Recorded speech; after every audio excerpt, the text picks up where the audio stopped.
with prejudice. We have learned so much about ourselves and other people and how they feel. Prejudice and bias are learned and they can be unlearned. This program has really inspired to bring the better out of me. To know that you could change things. People need a safe place to work on their issues. I've always had low self-esteem, and I've never been able to open up to people. And being here, they've pushed me to open up, reach out, and learn about new experiences. Discrimination is real.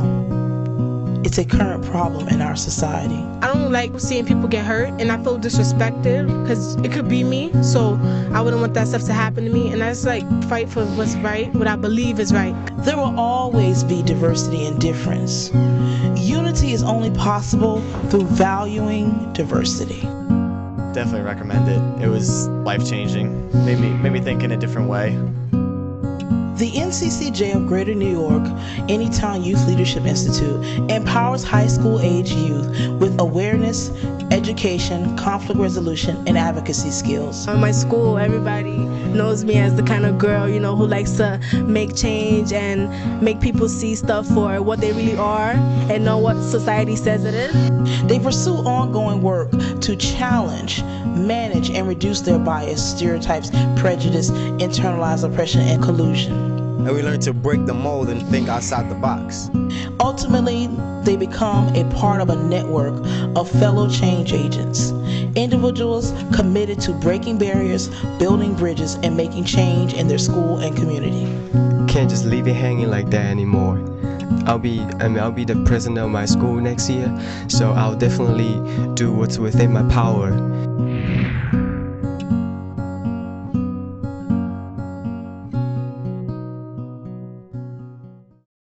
Anytown is a leadership program that started in the early 50s, and NCCJ was responding to what was happening in our nation where we were integrating the school systems. And for the first time, students of different ethnic groups and different backgrounds would have to go to school and try to learn together in an environment that did not embrace their differences and their heritage. What would it be like to create a place that was this utopia of where you valued and respected people from different backgrounds? NCCJ formed the Anytown. Basically, the name means that if you can pull together a different group of people of different ethnicities, different backgrounds, different life experiences, you can create then in any town in our nation. So that's the name, Anytown. What we've done for Greater New York is that we've had a chance to travel all across the boroughs to different schools and different places to find students that are eager and ready to take on the leadership role of bringing change. We're calling these young people, these teenagers, these students, these delegates. They're delegates because they are representing their schools, they're representing their communities, they're representing their families and their spheres of influences. We bring them together to really tackle some tough issues over a course of a week. There's too many distractions in the city, so I like the fact that they took us away from our comfort zones, things that we used to, away from the corner store, away from my dudes on the block. It's they take us away from all that so we won't be distracted. Here I learned how to build up courage and be confident, and I know when I go back to school I'm going to stand up for a lot of people, because a lot of things I learned here goes around in school. Each day during the Anytown program, the students attend workshops and seminars that talk about each form of oppression. We learn about the cycle of oppression and racism, sexism, ableism, all these different isms that are a part of our everyday life and society. They really go through and talk about real life experiences. As being West Indians. Just because I'm saying I'm West Indian doesn't mean I'm from Jamaica. Just because I'm Jamaican doesn't mean I smoke weed. Just because I have dreadlocks doesn't mean I can't wash my hair. And just because I'm West Indian doesn't mean I listen to Bob Marley all the time. And just because I'm Haitian does not mean that I practice voodoo or will cast a spell on anyone. We like to break these stereotypes. From the day we're born, we hear, we see, we perceive these messages, and we internalize them, and we contribute to the cycle of oppression that occurs. So this is what the process that occurs at Anytown is this process of becoming aware and unlearning all of the stuff you've learned since you were born. And so the counselors are the ones that help them navigate through the week. They lead the discussion group so that even if you finish a workshop and you still have questions or you have things that are in your mind, the counselors are the ones that work closely with the delegates to help talk about these issues and help them resolve and to help them, give them feedback on how to respond to certain issues and concerns that they have. I'm still young, I still have a life to fulfill. And to me, this program has really inspired to bring the better out of me. More specifically with Anytown, it's just not to sugarcoat like the experiences in life. I mean, experiences that they go through. I mean, I know a lot of the times in school, I mean, people kind of like sugarcoat like certain situations, and it's not that at all. I mean, Anytown, NCCJ makes it as real as possible. We talk about these issues very head on, and we challenge people's thinking. We challenge the early messages that they receive, and we also challenge them to act differently, change their attitude, open their minds to new ideas, and that's what this community creates over a course of a week. These workshops often include role play. First role play, which is us. Yes. We go to Harlan first.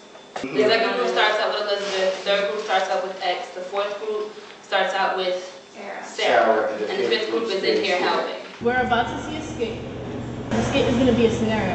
I want you to really pay attention to the scenario. Because what I'm going to do afterwards, I'm going to ask you a question and put you in the shoes of somebody in that skit.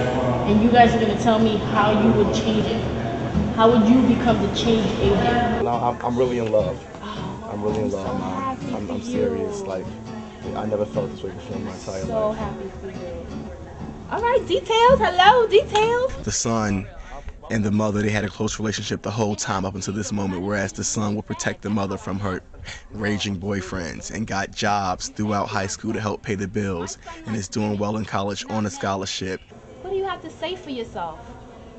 Mom. Mom, what? I'm still your son. We get into that character and we bring it, and that realness, that raw, gritty, grimy feeling. Unadulterated, honest. And that way, if they learn how to respond to the worst case scenario, other things they face may be easy. Out! Out! Get out!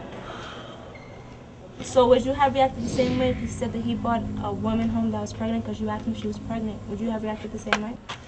Well, you can't accept him for who he is. And how do you feel? If you knew the guy, like let's say you get to know him before he even told you about he was gay or anything, how would you feel when he told you afterwards when you knew the guy? The purpose of acting out these skits are to bring real life experiences to the students that they may be able to relate to, and to challenge them to think critically about the different issues that we face in this society. All of them talking about. Apparently I hear that Christina Suarez was, oh! You know, that's the shit, man. No cleanup. Straight up slobbed it now. No cleanup, man. Yo, it was crazy. Absolutely, man. They basically play the role of something that females we have to do with like every day, and that's men talking about us to each other, but like degrading us. Like even though like we knew they were acting, it was realistic because we deal with that every day. To tell you the truth, a lot of people like that are in my school, if a female stands up to them, they just fold completely because they never really have that. They never really have a female, not necessarily going up to them saying, how do you think they feel, but actually saying, don't you, like, that's disrespectful. Instead of saying, don't you think they'll think it's disrespectful, you tell them that is disrespectful. Don't say that. And then they start to fold and they start to get intimidated. Okay. Change Agent Group. A Change Agent Group consists of all the delegates from the same school or organization. The goal of this group is to allow delegates to think about how to apply their Anytown learning when they go back home to their schools and to their communities. This group discusses strategies and support each other in the next steps for them when they return home. After this whole experience, what are we going to do? Are we going to get back to the old ways, or are we going to make changes, help other people like they helped us here? When I go back, I'm going to help my friends and other people see that it's good to think outside the box. Privilege Target Group. Oppression divides people into groups. Those who receive privilege from the oppression and those who are at a disadvantage by the oppression. Privileged target groups allow participants to explore their experiences based on which group they fall into. The goal is to share concepts, ideas, information, and experiences. Lights, camera, action. Imagine, guys, what the world would look like if the target group become the privileged group. and the privileged group becomes a target group. Action! Live from Harlem, New York, this is an inauguration speech for President Martin. Ladies and gentlemen, welcome the President of the United States, President Ronald Martin.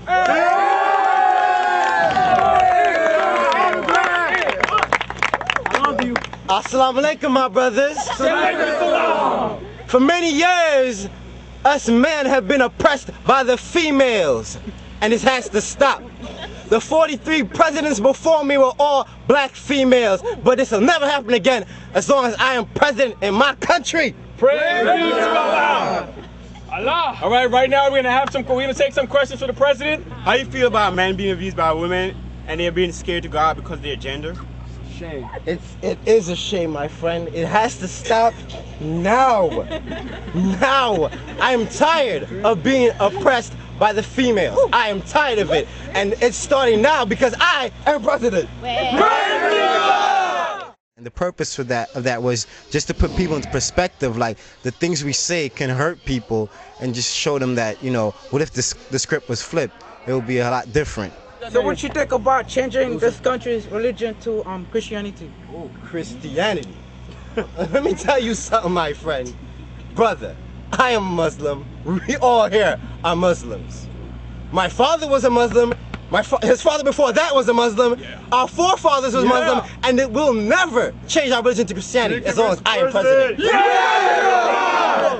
Our last day at Anytown is a very exciting, empowering, re-energizing type of experience for the delegates. But it's also a sad time for them because they spent the last few days bonding with people from all over New York City, and those people that they had never seen before, people that they may have seen around their schools but hadn't had a chance to really get to know. And so it's kind of a sad experience to leave this community. But what they don't leave behind is the Anytown spirit. So on the last day of our program, we focus on that liberation. You're graduating from our Anytown Youth Leadership Institute. That spirit, that inspiration that is going to motivate them to go back into their schools and make a difference. I want to go back and talk to other people like that I normally wouldn't talk to, like get out of my comfort zone. It's going to put a new sense of awareness in their minds. Being here has really opened my eyes and my mind. New information that they hadn't heard of and stronger ways to deal with conflict.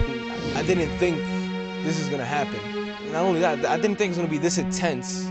I'm just happy I'm here because I know I could become a better person inside. They feel equipped and ready to go home to those difficulties, to those sometimes tough situations, and also to the love and acceptance that they'll get back in their schools and communities, and respect they'll get back, and the leadership roles they'll have to take on because of that. This is a wonderful experience, and I have met a lot of great people that I love. This little one right here, my girl, my chick, my sister. Well, and I have met a lot of other people, almost the whole camp. Oh my God. It was amazing. Like, I didn't know. I don't like to cry.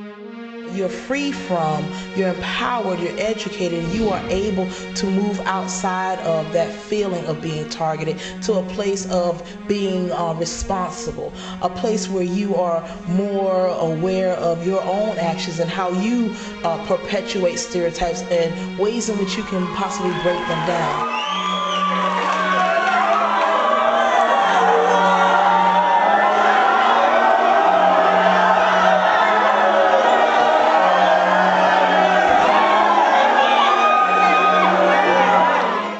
I will definitely promote equality and trying to resolve or discuss those issues within my school and raise awareness. That's the things I can do.